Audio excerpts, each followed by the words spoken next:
The situation is that you're talking to a single automaker, and you're not naming that automaker, but the hope is that you form a partnership, and that partnership includes an investment from that automaker into your business to give you a cash injection. My question is, why would the automaker do that at a time where EV demand or growth is slowing and the legacy OEMs are pulling back? Well, good to be on the show, Ed. Well, we have already shown that we have delivered a vehicle which is the first real competitor to the world's best-selling EV, the Tesla Model Y. It has a longer range than Tesla Model Y. It has more features than Tesla Model Y, and is better priced. And I think that, of course, everybody wants to kill us right now. That's clear, because nobody likes a disruptor coming in the market and doing this. But, I think we have value. And we have proven it. We have 2 vehicles that are ready to go, both an affordable EV as well as an electric pickup truck. So I think we have a lot to offer. And, yes, it would be great to get a large OEM in. But, as we pivot to our dealer model, I actually feel we are doing really well right now, despite all the warnings and concerns that are out there. So I think we have a lot to offer. So the short question is, what happens if there's no savior? What will you do? And the way you explained it to me is you have $500 million worth of finished goods inventory and parts inventory. And it hasn't really worked selling direct to the consumer. So you're shifting to a dealer model. And you have all these cars ready to sell. And you think that that will unlock cash pretty quick, right? How can you tell me with confidence that that's going to work, the dealer model, to start getting cars into consumer hands? Well, first, I don't think we're looking for a savior per se. We're looking for a strategic partner. That's number one, which we are discussing with. But number two, yes, we have a lot of inventory already that we have purchased, about $500 million, which means we can unlock that cash. And we have already signed up about 17 dealers or dealer locations, both in U.S. and Europe.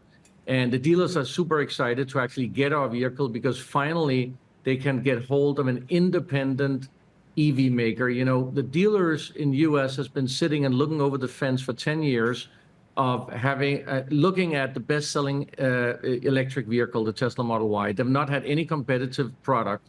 And finally, they get one, which is the Fisker Ocean, with a 360-mile range, longer than the Tesla, and better priced. And our dealers are ecstatic to get this product. They have not been able to have a product like this before. And I can see that this is going to go really well for us with the dealers, because they're being in locations we formerly weren't. Yeah. We only had 2 locations in the U.S., and now already we have more than 9. Henrik, you say you're an independent alternative. You say you're not looking for a savior, you're looking for a partner. But what lengths would you go to ensure that you remain a viable business? Would you sell the business? Would you give up majority control? Well, I believe that we are a viable business in the sense that we have a great product. We are signing on dealers. And as I mentioned, we will generate a lot of cash with the vehicles we are selling, because they're pretty much paid for already. So is a lot of our inventory that we have at our manufacturing partner. So at this point in time, we are looking at a partner. I don't think we need to discuss, are we selling the business, et cetera. I think we are in discussions with a very large car company, and that's what we are aiming to finish that discussion and making a strategic partnership as soon as we can. That big partner that you're in talks with, are they American? Do they have to be American? Could you look to China? Because many would say, look, the viable competitor to a Tesla is BYD, but there's a lot of limitations to having deals with Chinese partners right now. They're not Chinese. First of all, there is nobody except for us that actually has a viable competitive product to the Tesla Model Y. Nobody has a vehicle on the planet that has a longer range than Tesla Model Y except for us. And we also have a better price. So, of course, everybody wants to kill us, but we have seen multiple car companies being interested in us because of that, because we don't talk about having a product in 2 or 3 years like some other startups. We are talking about having a product now. We have it. It's ready. And yes, we do need U.S. manufacturing, and that's what this other OEM is offering us.